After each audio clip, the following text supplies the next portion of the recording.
আজকে একটা মনের দুঃখ শেয়ার করতে চলে আসলাম, সাথে একটু রেসিপি নিয়ে।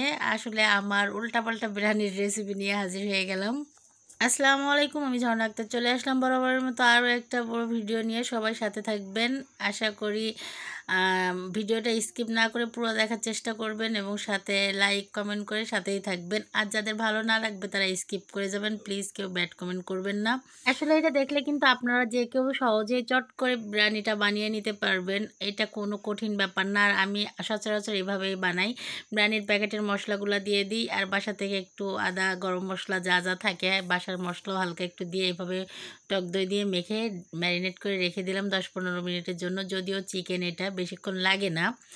তো এইদিকে আমি একটু আলু ভেজে নেব, আমার ছেলেরা আবার আলু পছন্দ করে। ও আচ্ছা আচ্ছা, তার আগে বলে নিই, এই রান্নাটা কিন্তু আমার বড় ছেলের বার্থডে উপলক্ষে গত পরশু রাতে করছিলাম শরীরের জ্বর নিয়ে। আসলে ছেলেদের জন্মদিন, আমি মা হয়ে জ্বর থাকলেও কিভাবে শুয়ে থাকি, তো আমি চেষ্টা করছিলাম উঠে ওর জন্য ওর পছন্দের খাবারটা রান্না করতে, বাট এটাই ছিল আমার দুঃখের ঘটনা, পরে বলতেছি।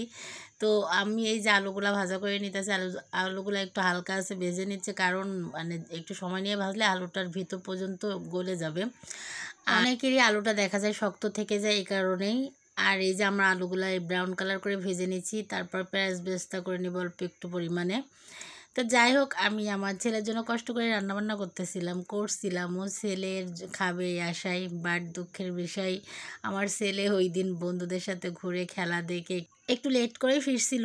আমরা ওর অপেক্ষায় করতেছিলাম। যাই হোক, পরে বলতেছি এই যে আমি পেঁয়াজগুলা ভেজে নিয়ে উঠিয়ে নিয়ে ওখানে আমি চাল ভাজতে দিয়ে এইদিকে আবার মাংসটা চুলায় বসিয়ে দিয়েছি। এটা এবার রান্না হইতে থাকুক। অন্যদিকে আমি মানে পোলা চালটা ভেজে নিব আর কি, ওটা ধুয়ে রাখছিলাম, কড়াইতে দিয়েও দিছি।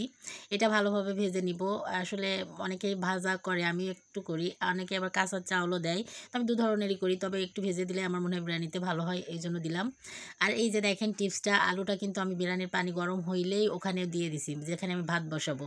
ঠিক আছে, তাহলে আলু একদমই আপনার শক্ত থাকবে না এবং সফট হয়ে যাবে। তারপরে আমি পোলাওয়ার চালগুলো দিয়ে দিছিলাম।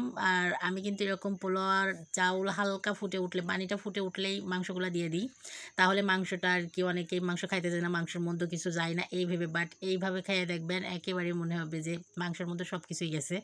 তো যাই হোক, আমার ছেলে লেট করে আসছিল, সে খাইনি, আমার সামনে এক চামচও খাইনি। আমার রান্নাটা ব্যর্থ হয়েছে, খুব কষ্ট পাইছি, এই জন্য শেয়ার করলাম।